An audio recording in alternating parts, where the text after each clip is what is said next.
नमस्कार विद्यार्थियों। पिछली क्लास में हमने अभिक्रिया के वेग व्यंजक एवं वेग स्थिरांक को परिभाषित किया था। वेग व्यंजक किस प्रकार से होता है द्रव्यानुपाती क्रिया नियम के अनुसार, और वेग स्थिरांक को परिभाषित किया था। अब हम पढ़ते हैं वेग स्थिरांक की इकाई, जिसको दूसरे शब्दों में हम पढ़ सकते हैं विशिष्ट अभिक्रिया वेग। परिभाषित किया तब तो हमने ये कहा था कि अगर अभिकारकों की सांद्रता या अभिकारकों की सांद्रता का गुणनफल इकाई होता है, 1 मोल प्रति लीटर होता है, तो अभिक्रिया के वेग को ही क्या पढ़ते हैं, विशिष्ट अभिक्रिया वेग पढ़ते हैं। अब इस विशिष्ट अभिक्रिया वेग की इकाई किस पर निर्भर करती है, तो इस विशिष्ट अभिक्रिया वेग की इकाई निर्भर करती है उसकी कोटि पर। जैसे हमने एक अभिक्रिया के तौर पर ये अभिक्रिया ली कि माना कि एक अभिक्रिया है, रिएक्शन है, जिसमें N1 का A मोल है और N2 का B मोल, और अभिक्रिया करके उत्पाद का निर्माण करता है। इसका निर्माण करते हैं, उत्पाद का निर्माण करते हैं। इसके लिए अगर हम वेग समीकरण लिखे, द्रव्यानुपाती क्रिया नियम के अनुसार क्या लिखे, वेग समीकरण लिखे, तो इसके लिए अगर हम वेग समीकरण लिखेंगे तो अभिक्रिया का वेग है वो अभिकारकों की सांद्रता के गुणनफल के समानुपाती होता है, और समानुपाती का साइन हटाओगे तो एक वेग स्थिरांक आ जाएगा, एक की सांद्रता और बी की सांद्रता का गुणनफल हो जाएगा, और जो मोल है वो घातांक के रूप में चला जाएगा। ये हो जाएगा इस अभिक्रिया के लिए वेग समीकरण। अब हमें बात करनी है इस वेग स्थिरांक की इकाई की। वेग समीकरण तो ये प्राप्त हो गया। अब यहाँ हम मान रखें तो ये तो है आर।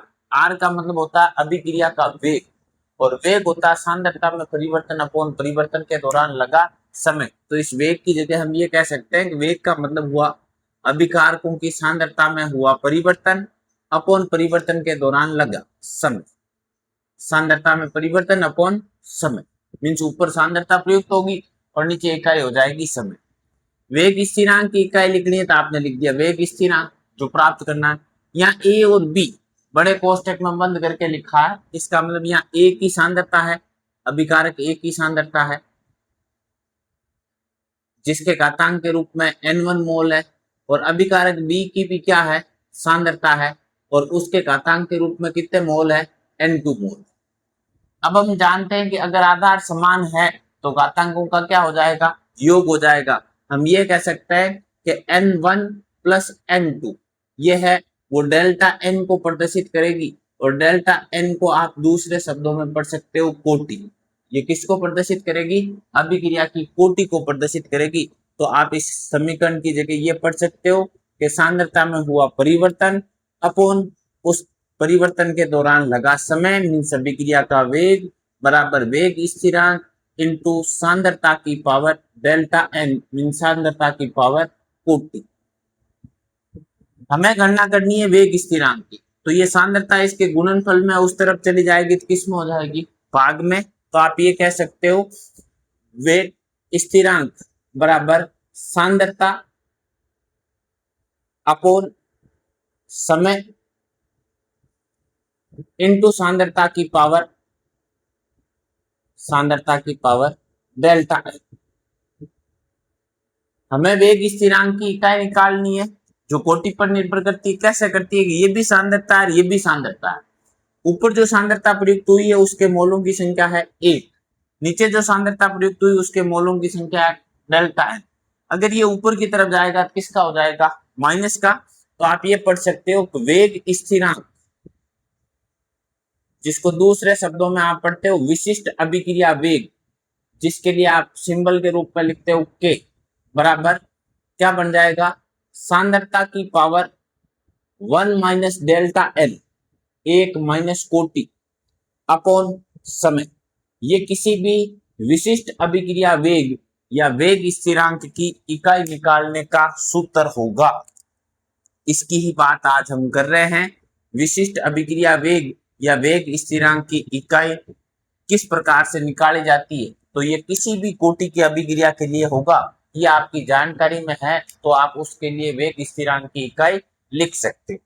अब इसके लिए एग्जाम्पल के तौर पर देखते हैं हम कि एग्जाम्पल नंबर 1 लिया, जिसमें आपने कोटि का मान लिया 0, कोटि का मान कितना है, शून्य, शून्य कोटि की अभिक्रिया है। इसको हम ये भी पढ़ सकते हैं डेल्टा एन का मान है वो कितना है, 0। अगर डेल्टा एन का मान 0 है वो यहाँ पर रखोगे तो वेग स्थिरांक की इकाई क्या हो जाएगी?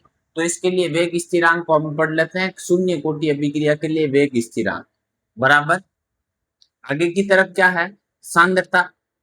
सांद्रता की पावर 1 माइनस डेल्टा एन, एक में से कितना माइनस करना है 0 अपॉन क्या बन जाएगा समय, एक में से 0 जाएगा पीछे कितना बचेगा 1 मीन्स क्या इकाई बनी सांद्रता अपॉन समय। क्या सूत्र बन गया सांद्रता अपॉन समय। अब इसके लिए इकाई लिखोगे तो इसके लिए इकाई लिखोगे तो ये देखो शून्य कोटि अभिक्रिया का वेग स्थिरांक बराबर सांद्रता। सांद्रता का मतलब होता है मोल अपॉन लीटर, 1 लीटर विलीन में उपस्थित विलेय के मोलों की संख्या। तो आपने सांद्रता की इकाई तो पढ़ ली मोल प्रति लीटर और समय की इकाई पढ़ ली सेकंड। तो शून्य कोटि अभिक्रिया के लिए वेग स्थिरांक की इकाई क्या हो जाएगी मोल प्रति लीटर इंटू सेकंड। ये हुई शून्य कोटि अभिक्रिया। अगर शून्य कोटि अभिक्रिया के लिए एग्जाम्पल नहीं लेकर के हमें दूसरा एग्जाम्पल लेते हैं जिसमें कोटि का मान जो कोटि है उस कोटि का मान मीन्स डेल्टा एन का मान है वो प्रथम कोटि की अभिक्रिया। कौन सी कोटि की अभिक्रिया है प्रथम कोटि की अभिक्रिया है। उसके लिए वेग स्थिरांक को हम पढ़ लेते हैं के फर्स्ट।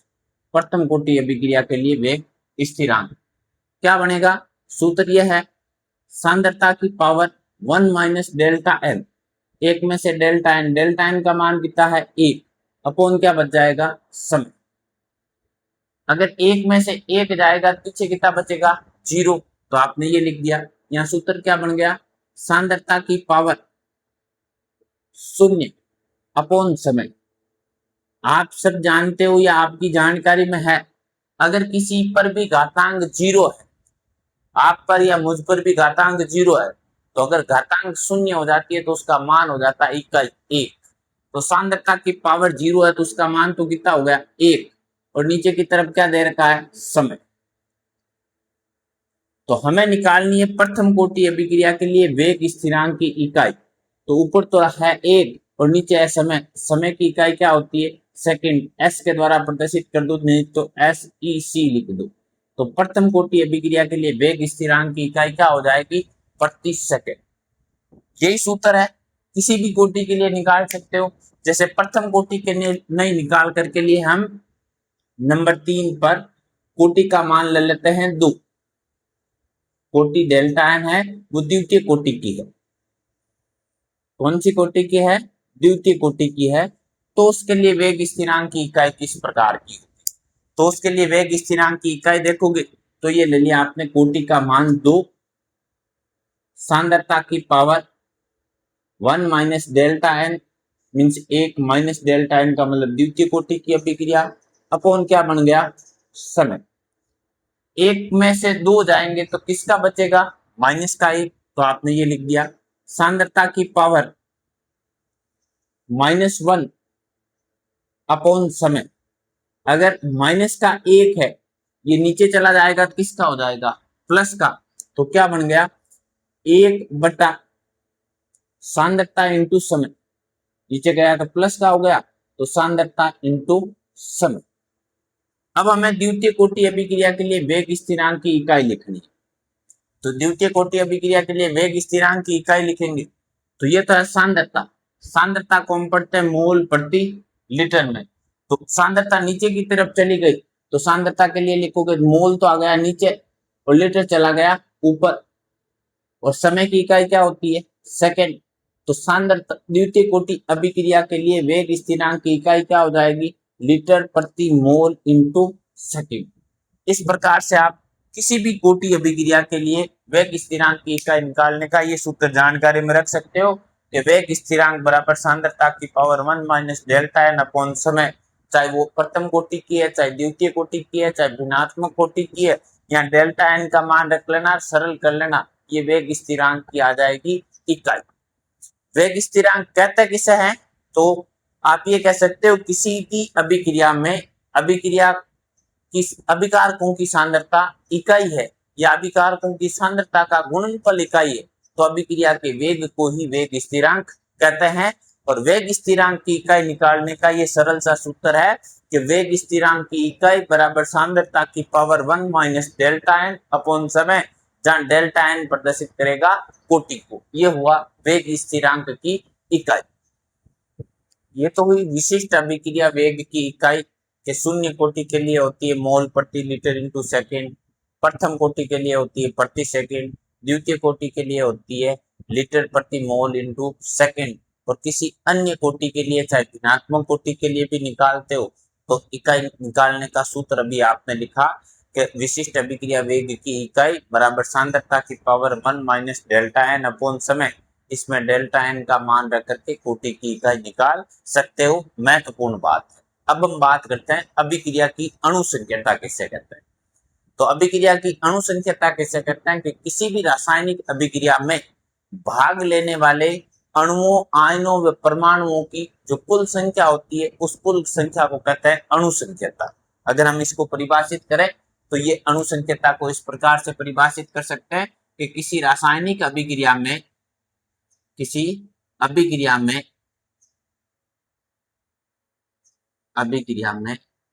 भाग लेने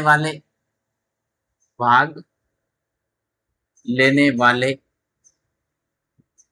अणुओं, आयनों एवं परमाणुओं, रासायनिक अभिक्रिया में भाग लेने वाले अणुओं, आयनों व परमाणुओं की कुल संख्या को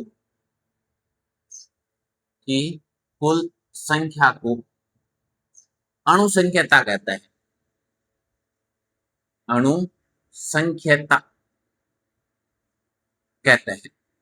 ये तो अणुसंख्यता को हम सरल वे में परिभाषित कर सकते हैं कि किसी अभिक्रिया में जो अणु, आयन और परमाणु भाग लेते हैं उनकी कुल संख्या को कहते हैं अणुसंख्यता। दूसरे शब्दों में आप ये कह सकते हो कि अणुसंख्यता एक सैद्धांतिक राशि है। अणुसंख्यता एक सैद्धांतिक राशि है।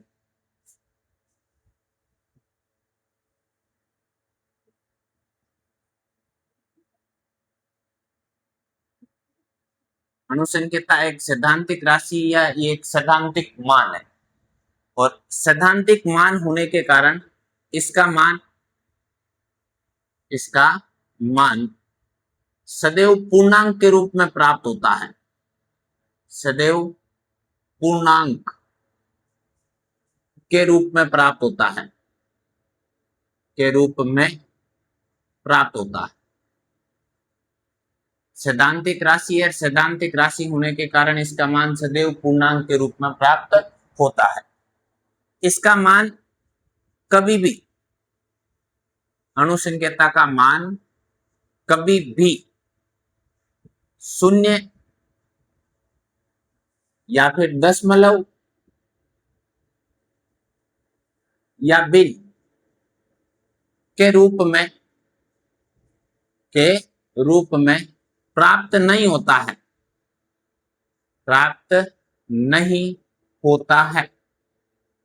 अणुसंख्यता का मान कभी भी 0, दशमलव या भिन्न के रूप में प्राप्त नहीं होगा, सदैव पूर्णांक के रूप में प्राप्त होगा। इसलिए पूर्णांक के रूप में प्राप्त होता है क्योंकि ये एक सैद्धांतिक राशि है। अगली बात करें तो हम इसके द्वारा अभिक्रिया की कोटि का निर्धारण नहीं कर सकते हैं। इसके द्वारा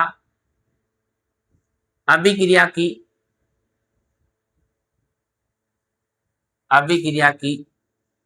क्रियाविधि का निर्धारण नहीं कर सकते हैं।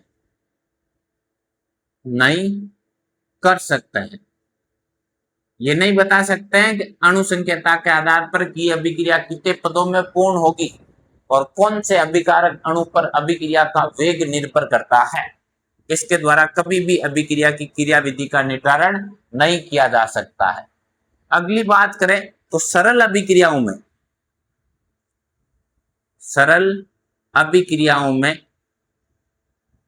जो सरल अभिक्रियाएं होती है एक पद में पूर्ण होती है। सरल अभिक्रियाओं में इनका मान इनका मान मीन्स अणु संकेता का मान, इनका मान अभिकारक अणुओं के अनुसार होता है।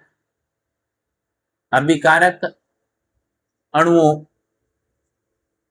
के अनुसार होता है। अर्थात जितने अभिकारक अणु होंगे, चाहे वो आयनिक अवस्था में है, चाहे वो परमाणुीय अवस्था में है, चाहे सरल अणु के रूप में है, तो उनके कितने अणु हैं उनके अनुसार उसकी अणु संकेता होगी। परंतु जटिल अभिक्रिया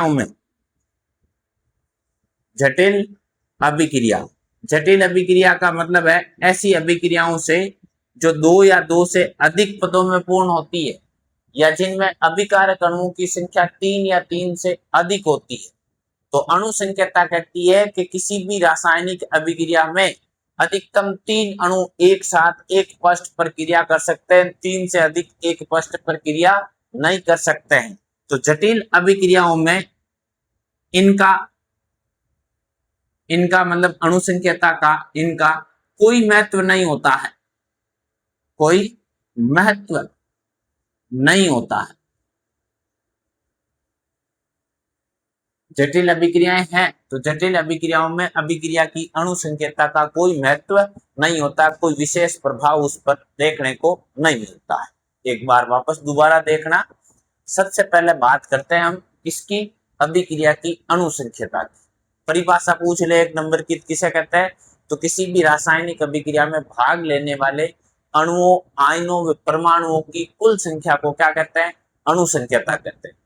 अणु संकेता एक कैसी राशि है? सैद्धांतिक राशि है। सैद्धांतिक राशि होने के कारण इसका मान सदैव पूर्णांक के रूप में प्राप्त होता है और सदैव धनात्मक प्राप्त होता है, कभी भी पूर्णांक में भी माइनस प्राप्त नहीं होगा। और सैद्धांतिक राशि होने के कारण इसका मान कभी भी शून्य, दशमलव या भिन्न के रूप में प्राप्त नहीं होता है। इसका मान सरल अभिक्रियाओं में अभिकारक अणुओं की संख्या के अनुरूप होता है। जितने अभिकारक अणु भाग लेंगे उतनी उसकी अणु संकेता होगी। परंतु जटिल अभिक्रियाओं में, जटिल अभिक्रियाएं उन्हें कहते हैं जिसमें जो अभिक्रिया 2 या 2 से अधिक पदों में पूर्ण होती है, जिसमें अभिकारक अणुओं की संख्या 3 से अधिक होती है, बहुआण्विक अभिक्रियाएं होती है, उनमें अभिक्रिया की अणु संकेता का कोई महत्व नहीं होता है। अभी हमने देखी अभिक्रिया की अणु संकेता। अणु संकेता किसे कहते हैं, किस प्रकार का मान होता है। अब हम बात करते हैं अभिक्रिया की कोटि की।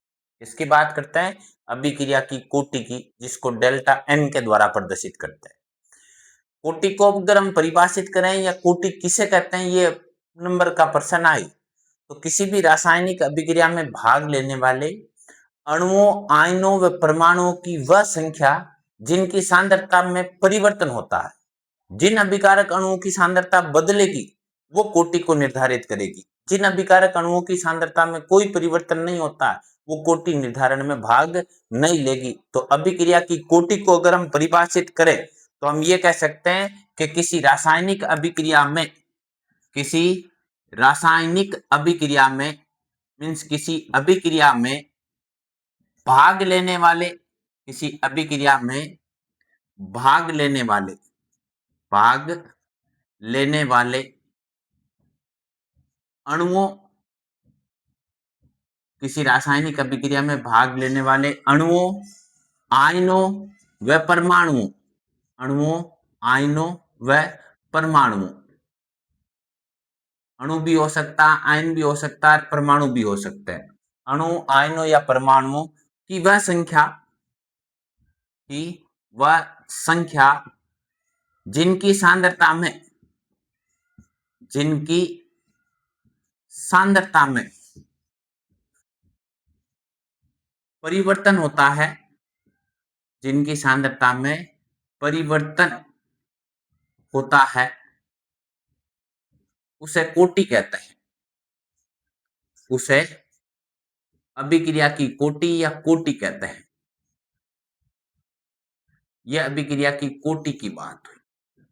अणु संकेता में तो हमने ये पढ़ा किसी रासायनिक अभिक्रिया में भाग लेने वाले सभी अभिकारक अणुओं की कुल संख्या, और यहाँ पर उन अभिकारक अणुओं की संख्या जिनकी सांद्रता में क्या होता है, परिवर्तन होता है। दूसरे शब्दों में ये कहें तो ये एक कोटि एक सैद्धांतिक मान नहीं है, कोटि एक प्रायोगिक मान है। कोटि एक प्रायोगिक राशि है या प्रायोगिक मान है, क्योंकि कोटि का निर्धारण करते हैं तो उन अभिकारक अणुओं की पहचान करनी होगी जिनकी सांद्रता बदलती है। इस कारण ये कैसा मान है? प्रायोगिक मान है। कोटि का मान आप कह सकते हो, कोटि का मान प्रायोगिक राशि होने के कारण कोटि का मान 0.0 व भिन्न के रूप में प्राप्त होता है। 0.0 भिन्न के रूप में प्राप्त होता है। इसके अलावा पूर्णांक के रूप में भी प्राप्त हो सकता है, बट शून्य भी आ सकता है, दशमलव में भी आ सकता है, भिन्न के रूप में भी इसका मान प्राप्त हो सकता है। क्योंकि कोटि प्रायोगिक राशि है, इसलिए इसके द्वारा अभिक्रिया की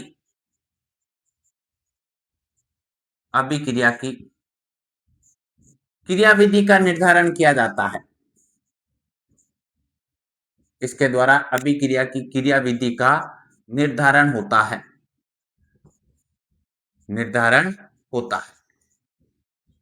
और क्रियाविधि भी उन्हीं पर निर्भर करती है जिनकी सांद्रता में परिवर्तन होता है। इसके द्वारा आप अभिक्रिया की क्रियाविधि का निर्धारण कर सकते हो। अगर बात करें सरल अभिक्रियाओं में, तो सरल अभिक्रियाओं में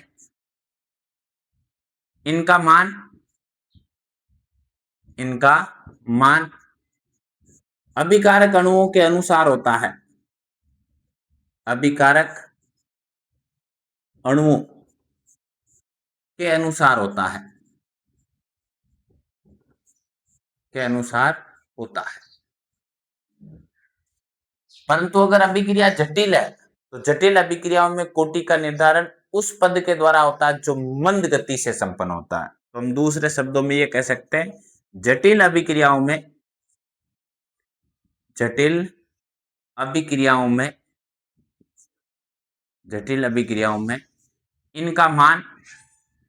इनका मान उस पद पर निर्भर करता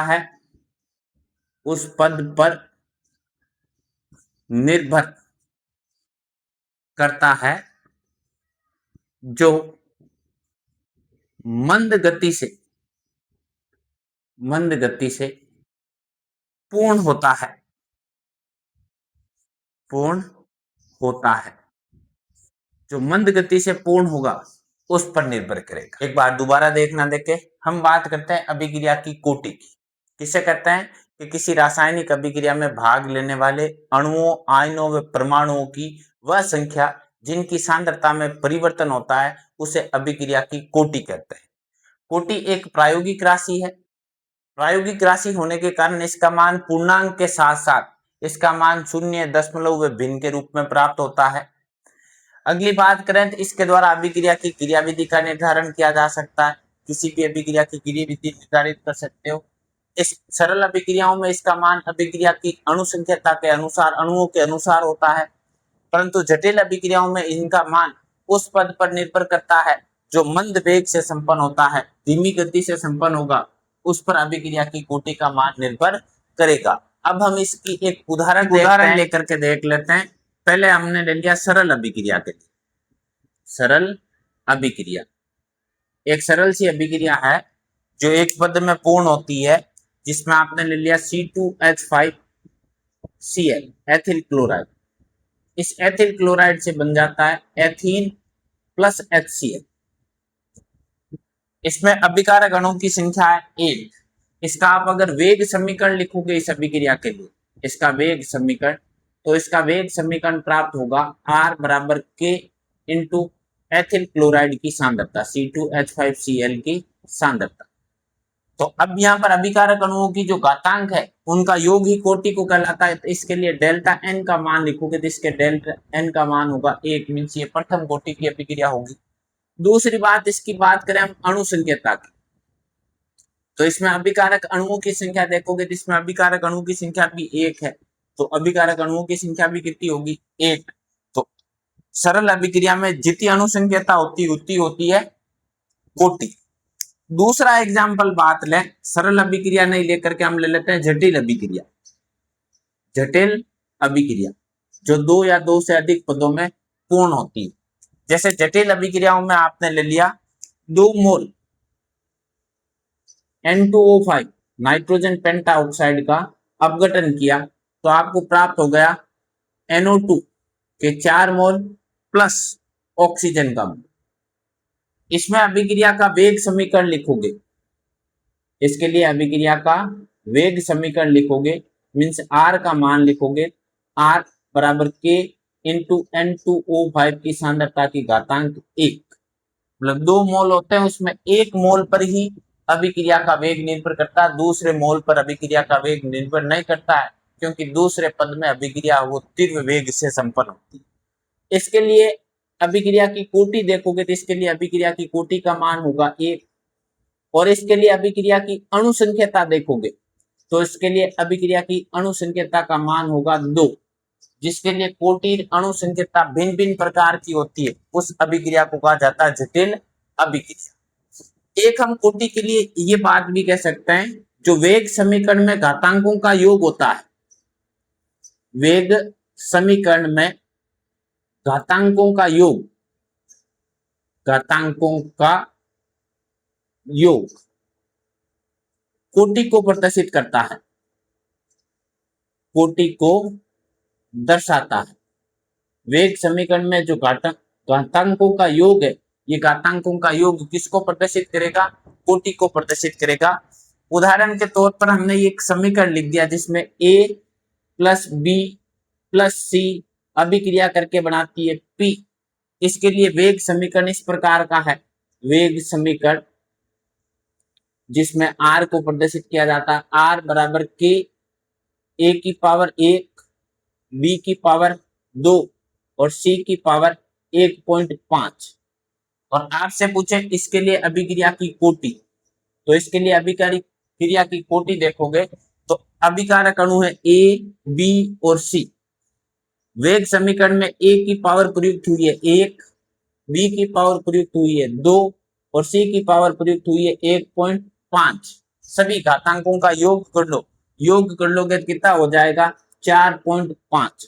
तो इसके लिए अभिक्रिया की कोटि का मान है वो कितना प्राप्त हो जाएगा 4.5। ये होती है अभिक्रिया की कोटि, और कोटि के लिए इस प्रकार से निर्धारित किया जाता है वो। अगली क्लास में हम पढ़ेंगे समाकलन वेग समीकरण। अगर ये हमारी क्लास आपको ठीक लगी तो हमारे चैनल को लाइक करें, शेयर करें एवं सब्सक्राइब करें। धन्यवाद।